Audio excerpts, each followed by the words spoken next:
الحمد لله نحمده ونستعينه ونستغفره ونؤمن به ونعوذ بالله من شرور انفسنا ومن سيئات اعمالنا من يهد الله فلا مضل له ومن يضلل فلا هادي له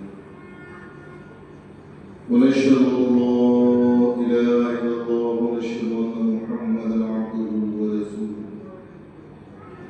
وصلى الله تعالى وسلم تسليما كثيرا اما بعد فيا معاشر المسلمين اعلموا ان اصدق الحديث كتاب الله وخير الهدي هدي محمد صلى الله عليه وسلم شر الامور محدثاتها اعلموا فقد قال الله تبارك وتعالى في القران المجيد والفرقان الحميد أعوذ بالله من الشيطان الرجيم بسم الله الرحمن الرحيم قد جاءكم من الله نور وكتاب مبين صدق الله العظيم وصدق مولانا رسوله الكريم ونحن على ذلك من الشاهدين والشاكرين وقال رسول الله صلى الله عليه وسلم أول خلق الله نوري أو كما قال نبينا صلى الله تعالى سلم تسليما كثيرا محترم العلماء معزز سامعين اعزام نوجوان جیسا کہ ہم دیکھتے ہیں ساری دنیا ہمارے نظروں کے سامنے ہے. ہم زمین کو دیکھ رہے ہیں، ہم آسمان کو دیکھ رہے ہیں، چاند ستاروں کو دیکھ رہے ہیں. کیا کبھی ہم نے یہ سوچا کہ چاند پہلے تھا، سورج پہلے تھا، آسمان پہلے تھا، زمین پہلے تھی؟ پہلے کیا تھا؟ کبھی ہم نے سوچا پہلے کیا بنایا ہے؟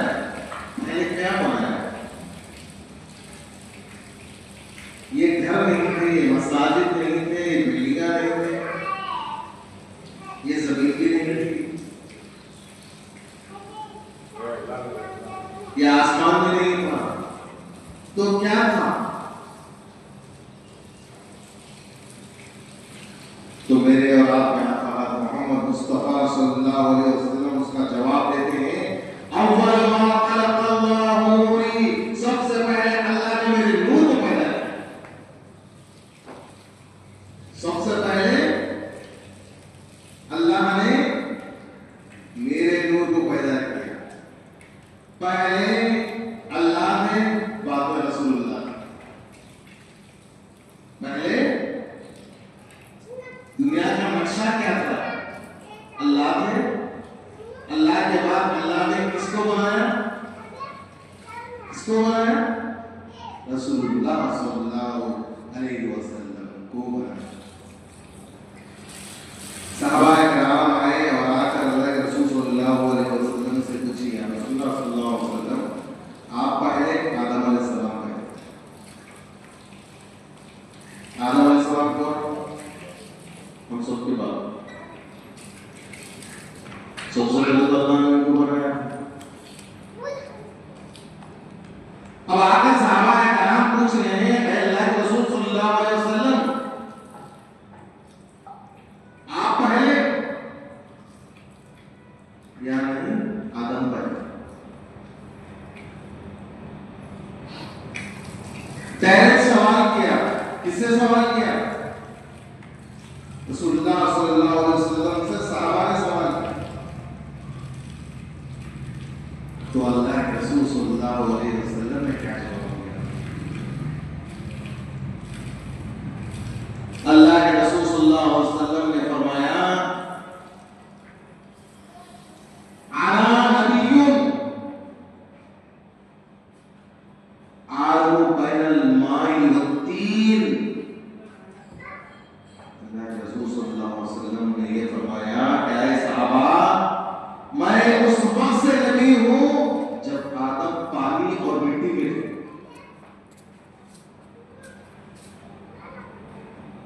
پانی اور مٹی میں آدم تھے، ابھی آدم کو پایا ہی نہیں ہے، میں اس وقت سے نبی ہوں. یہ اللہ کے رسول صلی اللہ علیہ وسلم نے فرمایا. تو مطلب کیا ہے؟ پہلے کون؟ اللہ، بعد میں رسول اللہ صلی اللہ علیہ وسلم. یہ ہمارے نبی کی شان ہے. ہمیں اس نبی کے امتی ہیں، غلام ہیں. خدا کے بعد انہی کا مقام ہے.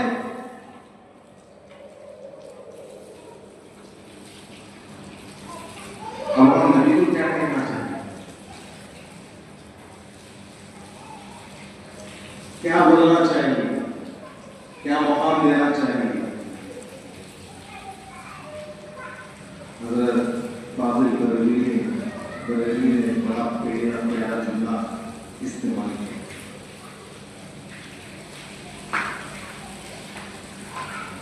وہ خالق کے بندے ہیں. جملے پر غور کیجیے. حضرت نے کیا فرمایا؟ وہ خالق کے بندے ہیں، خلق کے آخر. مطلب کیا؟ پیدا کرنے والے کے بندے ساری مخلوق کے آخر ہیں. وہ ہمارے نبی ہیں. ہر نبی ان کے پیچھے، ہر چیز ان کے پیچھے، ساری دنیا سب ان کے پیچھے. اس نبی کے غلاموں کے طور پر اللہ نے ہم گنہگاروں کو چن لیا. اب لوگ یہ کہنا شروع کرتے ہیں کہ نبی بشر ہیں یا نور؟ بشر ہے انسان. کیا ہمارے حضور انسان ہیں یا نہیں تو نور ہیں؟ محترم حاضرین اعظام، آپ کو ایک بات معلوم ہونا چاہیے. جب معراج کو سرکار دو عالم صلی اللہ علیہ وسلم تھے، آپ سب جانتے ہیں معراج کا واقعہ جانتے ہیں نا؟ نہیں، سب جانتے ہیں نا معراج کا واقعہ. آپ ہی سے کہہ رہا ہوں، جانتے ہیں نا؟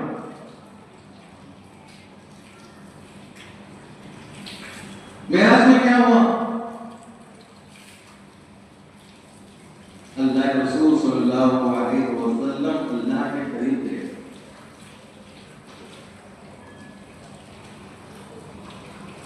اب انسان بشر کہنے والے، اب یہ کہو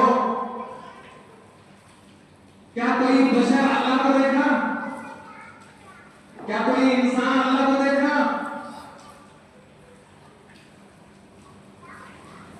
اب نور کہنے والے، اگر کوئی یہ کہا کہ نور ہے، نور کے سردار جبرائیل ہے. جب قریب گئے تو جبرائیل نے کیا کہا؟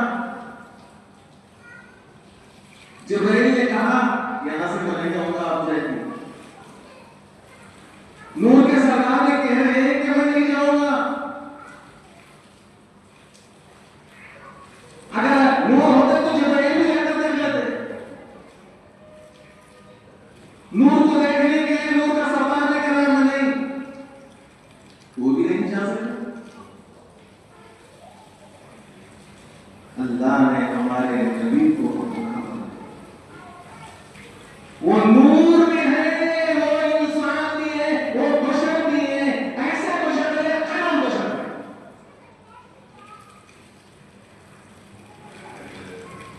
اللہ نے نور بھی بنایا، بشر بھی بنایا. ہم عائشہ فرماتی ہیں، سنیے ہماری ماں عائشہ رضی اللہ تعالیٰ عنہ کی زبانی. حضرت اماں عائشہ فرماتی ہیں کہ میں نے رات میں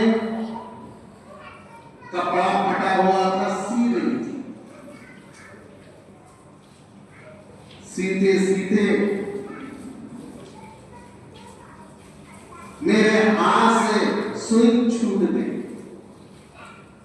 عائشہ فرماتی میرے ہاتھ سے سوئی چھوٹ گئی, سوئی زمین پر پڑ گئی. اندھیرا تھا, گھر میں چراغ سلگانے کی تیل میں. الحمدللہ ہر ایک کے گھر میں بلب ہے, کرنٹ ہے, لیکن دیکھیے نبی آخر الزمان کے گھر کے اندر چراغ سلگانے کے لیے چراغ کا تیل بھی نہیں ہے. حضرت اما عائشہ فرماتی ہیں میں پریشان ہو گئی, گھر میں تیل نہیں ہے, چراغ سلگا کر وہ سوئی کو اٹھا لو. اندھیرے کا عالم تھا, سوئی نہیں دکھ رہی تھی, تیل بھی نہیں میرے گھر کے اندر. اتنے میں میرے اور آپ کا محمد مصطفیٰ صلی اللہ علیہ وسلم نے دروازے کو کھولا. سرکار دو عالم صلی اللہ علیہ وسلم نے دروازے کو کھولا اور آپ اندر تشریف لائے اور آ کر اما عائشہ صدیقہ رضی اللہ تعالیٰ عنہا کو دیکھا اور مسکرائے. دانتوں کی نور سے اتنی روشنی آئی. اما عائشہ فرماتی ہے سرکار مدینہ صلی اللہ علیہ وسلم جو ہی مسکرائے آپ کی دانتوں سے اتنی روشنی آ گئی, میں سوئی کو اٹھا لی, میں سوئی کو اٹھا لی. اللہ تبارک و تعالیٰ نے ہمارے حضور کے چہرے میں, دانتوں میں اللہ نے ایسا عکس, ایسا نور اللہ تبارک و تعالیٰ نے. صحابہ کرام فرماتے ہیں کہ رسول اللہ صلی اللہ علیہ وسلم کھڑے ہوئے رہتے تو آپ کا نور پہاڑوں پر, آپ کا نور دیواروں پر جا کر ٹکرا کر واپس آتا تھا. کتنا نور اللہ تبارک و تعالیٰ نے سرکار دو عالم صلی اللہ علیہ وسلم کو عنایت کی.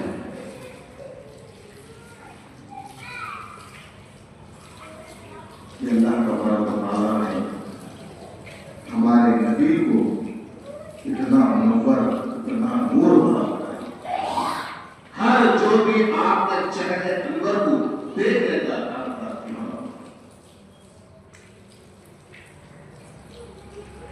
آپ کے چہرے میں وہ نور تھا, وہ چمک تھی, وہ دمک تھی. جو بھی ان کو دیکھتا ان کا دیوانہ ہو جاتا, ان کا عاشق ہو جاتا. نوجوانوں, اللہ کے رسول صلی اللہ علیہ وسلم کو اللہ نے معراج کو بلایا.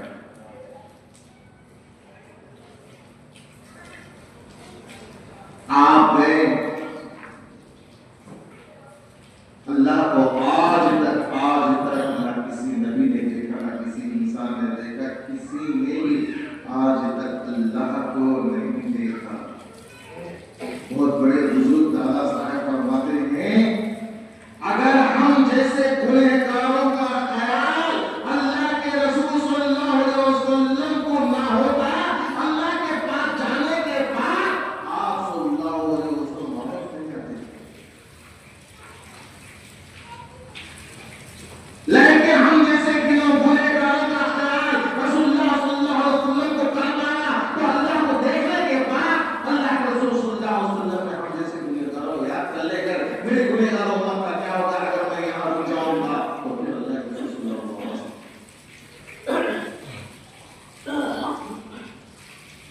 اور اللہ کو دیکھنے کے بعد اور اس کی تمنا اور کیا ہے, بس یہی تھا کہ خدا پروردگار کو دیکھیں. لیکن ہمارا خیال, ہم جیسے گنہگاروں کا خیال حضرت اللہ کے رسول صلی اللہ علیہ وسلم پھر دنیا میں تشریف لائے تاکہ ہماری نجات ہو سکے, ہماری مغفرت ہو سکے, ہماری سفارش کر سکے. تو محترم بزرگ عزیز دوستوں, جو میں نے آیت مبارکہ تلاوت کی, بسم اللہ الرحمن الرحیم, تحقیق کہہ لوگوں اللہ کے پاس سے ہم نے بھیجا, تمہارے پاس آئی, نور ہم نے تمہارے پاس بھیجا. مراد نور محمدی صلی اللہ علیہ وسلم.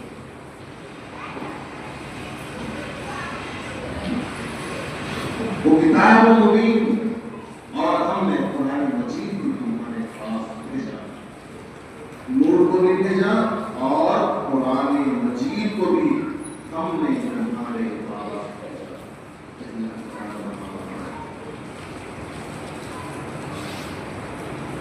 محترم بزرگوں، معزز سامنے اعظام، پہلے خدا بعد میں رسول خدا، رسول خدا 70 سال تک 70,000 سال تک اللہ کی عبادت میں ریاضت میں گزارے اپنی زندگی. اس کے بعد اللہ تبارک و تعالیٰ نے آپ کے نور سے اس زمین کو، اس آسمان کو، ان ستاروں کو، ان جتنے بھی چاند ستارے سورج ہیں سب کو اللہ تبارک و تعالیٰ نے محمد صلی اللہ علیہ وسلم کے نور سے اللہ تبارک و تعالیٰ نے پیدا فرمایا. ایک حدیث میں آتا ہے اللہ خود فرماتے ہیں کنتو کنزن مخفیا. اللہ فرماتے ہیں میں ایک چھپا ہوا خزانہ فعلت ان اعرف. اللہ فرماتے ہیں میں چاہتا ہوں کہ مجھے لوگ پہچانیں، لوگ مجھے پہچانیں. میں چھپا ہوا خزانہ ہوں اور اس خزانے کو لوگ پہچانیں. وخلقت الخلق، تو میں نے ان سب کو پیدا کیا. یہ اللہ تبارک و تعالیٰ فرماتے ہیں. تو ہمارا پیدا ہونا یہ اس لیے ہے کہ ہم اللہ کو پہچانیں. آج ہم اللہ کو بولیں، آج اللہ کی طرف ہم بہت کم ہیں. 100 میں 90%، 95% لوگ خدا کو بھول گئے. اللہ فرماتا ہے خدا کو یاد رکھو. اسی لیے 5 وقت نماز پڑھنے کے لیے اللہ تبارک و تعالیٰ نے فرمایا. 5 وقت نماز پڑھنے کتنے لوگ پڑھتے ہیں؟ جمعہ کو ایک مرتبہ آتے ہیں، خالی جمعہ کی نماز ہفتے میں ایک مرتبہ پڑھنے کے لیے، وہ بھی پہلے ایک مرتبہ ایک سب رہتی، دوسری ایک سب رہتی، تیسری رہتی 10 minute, 5 minute, 20 minute, 25 minute, 30 minute. اب آخری اختتام اقامت بولنے کے بعد بھی لوگ آتے رہتے ہیں. ایسا معاملہ ہے ہمارا. اللہ کو ہم یاد کم کرتے ہیں، اللہ کو بھول گئے. نمازوں کی پابندی نہیں، عبادت نہیں، اللہ کو راضی کرنا نہیں. محترم بزرگوں، معزز صاحب، بہت افسوس کی بات ہے، اللہ کو یاد کرنا چاہیے. رسول اللہ صلی اللہ علیہ وسلم نے کبھی نماز نہیں چھوڑی. ہم کیوں نماز چھوڑیں؟ ہم کیوں چھوڑ رہے ہیں؟ بند وقتانہ نماز ہمارے اندر سے کیوں چلی جا رہی ہے؟ جمعہ کے مرتبہ ہم آج نماز پڑھ رہے ہیں، یہ کہاں کا انصاف ہے؟ روزانہ کماتے ہیں، روزانہ نماز نہیں پڑھتے. روزانہ کمانا اپنے زندگی کا ایک حصہ بنا لیے. ڈیلی کمانا، ڈیلی ایک ٹارگیٹ 1000 روپے کمانا، نہیں کمائے تو بے چینی ہو جاتی. کسی کا 2000 ٹارگیٹ، کسی کا 3000، کسی کا لاکھ. اپنے اپنے حیثیت سے لاکھ 2 لاکھ 3 لاکھ. ایک مہینے میں ٹارگیٹ نہیں ہوا، آدمی بل بنا جاتا ہے، پریشان ہو جاتا ہے، تڑپ جاتا ہے. یہ بھی بنتا ہے، کریں بل بنتا ہے، فیملی کو چلانا ہے، یہ کرنا ہے، وہ کرنا ہے. آدمی ٹارگیٹ بنا لیتا ہے، اپنی زندگی کا ایک مینج بنا لیا، پروگرام بنا لیا، وہ کر لیتا ہے. لیکن اپنی زندگی کے لیے اسلام کو چلنے کے لیے ایک نظر نہیں بنایا، ایک ٹائم ٹیبل نہیں بنایا. ٹائم ٹیبل اللہ اس کے رسول نے ہم کو دیا کہ ایک وقت میں نماز پڑھو، یہ تمہارا ٹائم ٹیبل ہے. مسلمان ہونے کے بعد کہاں پڑھ رہے ہیں؟ کہاں جا رہی ہے بات؟ محترم حاضرین نظام، ہمارے اوپر آفات آتے ہیں، مصیبتیں آ رہے ہیں، ظالم بادشاہیں آ کر بیٹھ گئے.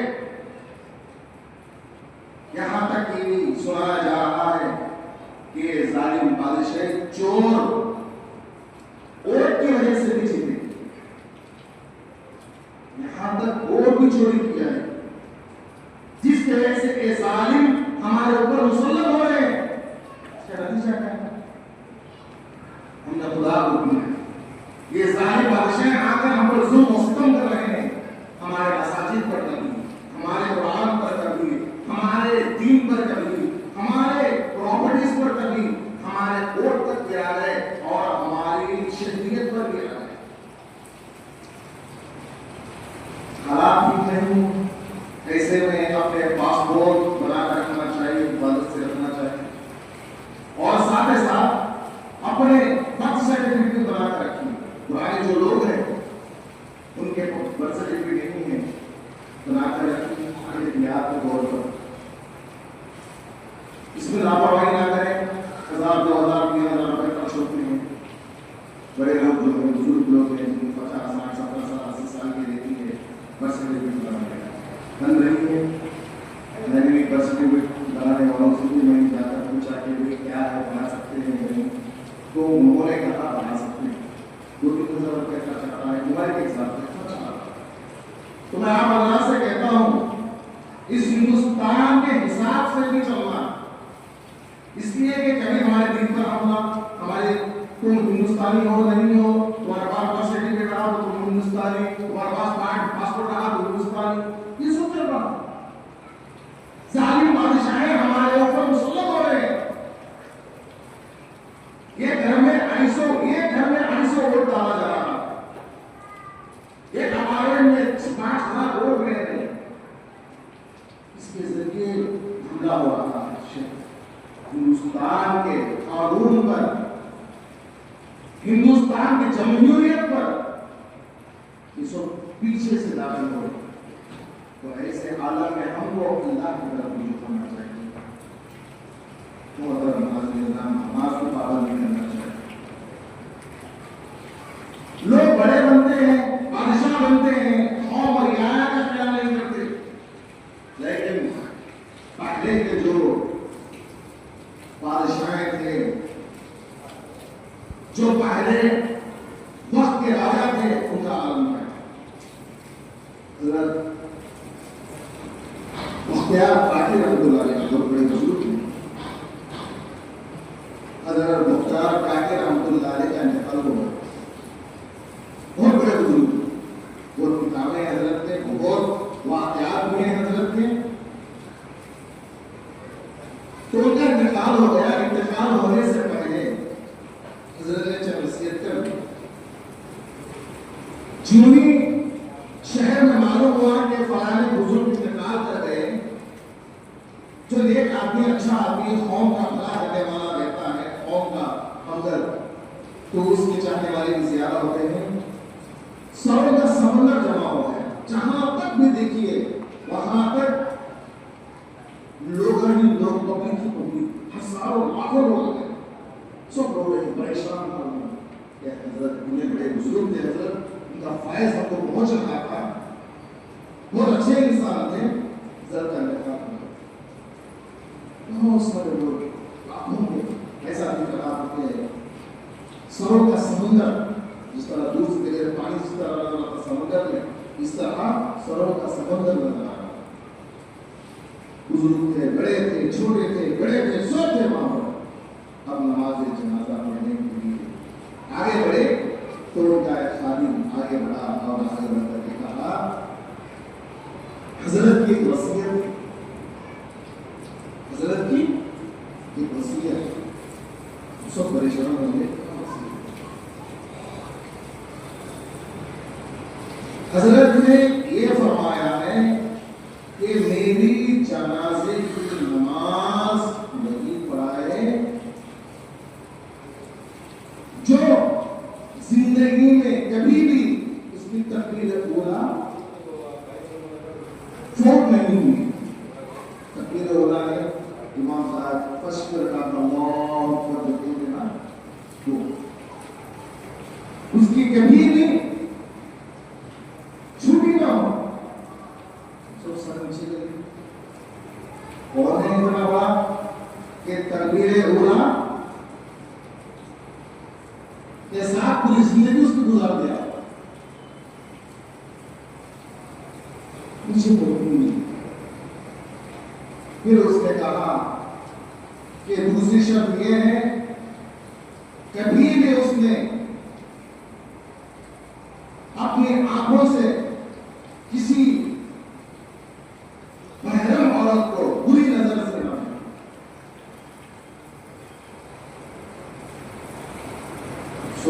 دیکھا. سب پریشان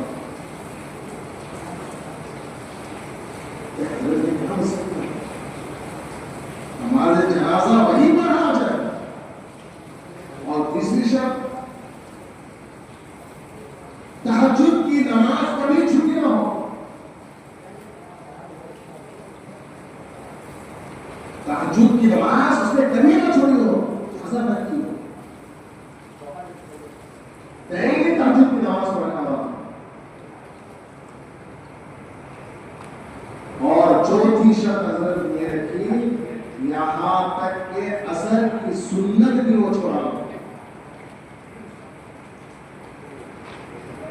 یہ مثال، یہ صفت کس کے پاس ہونا چاہیے؟ حضرت نے کہہ دیا میری جنازے کی نماز وہی پڑھا. لاکھوں کا مجمع ہے، لاکھوں کا مجمع. بڑے بڑے ہستیاں ہیں اس میں، بڑے بڑے لوگ، بڑے بڑے علم والے ہیں، کوئی آگے نہیں بڑھا، کوئی آگے نہیں بڑھا ہے. اب جنازے کی نماز وہی پڑھا. حضرت نے وصیت کر مرنے سے پہلے جو آدمی جو باتیں بولتا ہے اس وصیت کی کہ میرے مرنے کے بعد اپنا کام کرو، فلاں کام کرو، جو بولتا ہے اس کو وصیت کر. مرنے سے پہلے جو بات بولی جب آپ اس کی بات پورا کیا تھوڑی دیر میں ایک آدمی اس کا سے سامنے رو رہا تھا، روتا ہوا یہ کہہ رہا تھا کہ بختیار کاکی رحمت اللہ علیہ آپ اس دنیا سے چلے گئے، آپ اس دنیا سے چلے گئے، لیکن ساری دنیا کے سامنے مجھے ظاہر کر دیا، ساری دنیا کے سامنے مجھے ظاہر کر دیا. یہ راز چھپا ہوا تھا، اس راز کو لاکھوں لوگوں کے سامنے فاش کرنا پڑ رہا تھا. یہ کہتے ہوئے سامنے آ گیا ہے سارے لوگوں نے تو قسم کھائی. یہ چار صفتیں اس فقیر و فقیر کے پاس موجود ہے. یہ بات کہی وہ کون؟ لاکھوں مجمع کے سامنے جو جنازے کے سامنے آ کر اللہ کو حاضر و ناظر رکھا قسم کھائے. بختیار کاکی رحمۃ اللہ علیہ نے جو چار وصیت کی وہ چار وصیتیں میرے اندر موجود ہے. وہ کون ہے؟ آپ کو تعجب ہوگا وہ وقت کا بادشاہ سلطان شمس الدین التمش تھے. وقت کا بادشاہ. آج کل کے بادشاہ بندہ ہی پبلک کا مال کرتا، بری نظر،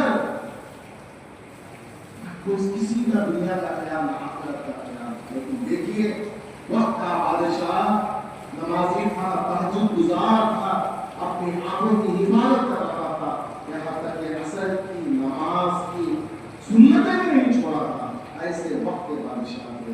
لیکن آج وقت کے بادشاہ ایسے ہیں، کبھی ہماری شہریت پر حملہ، کبھی ہمارے ووٹوں پر حملہ، کبھی ہمارے مسجدوں پر حملہ، کبھی ہمارے درگاہوں پر حملہ. یہ سب ہم کو اللہ سے دور ہونے کا نہیں چاہیے کہ اپنے آپ کو سدھارے، اللہ سے ڈرے. اللہ فرما رہا ہے میں یہ دنیا اس لیے بنائے کہ لوگ مجھے چاہیں، لوگ پہچانے اور لوگ میری عبادت کریں. یہ دنیا کو بنانے کا مقصد ہی وہی ہے. اللہ خود فرما رہے ہیں کہ لوگ میری عبادت کریں. عبادت نہیں کریں گے تو کیا کریں گے؟ اللہ کے بارگاہ میں آ کر نہیں جھکیں گے تو اللہ طرف کو جھکنے والا بنا دے گا. ہر ایک جگہ جھکنا پڑے گا. جب ہم خدا کے پاس جھکنا چھوڑ دیں، ہمارے اندر تبدیلی آنا چاہیے، ہمارے اندر آگاہی آنا چاہیے، ہمارے اندر بدلاؤ آنا چاہیے.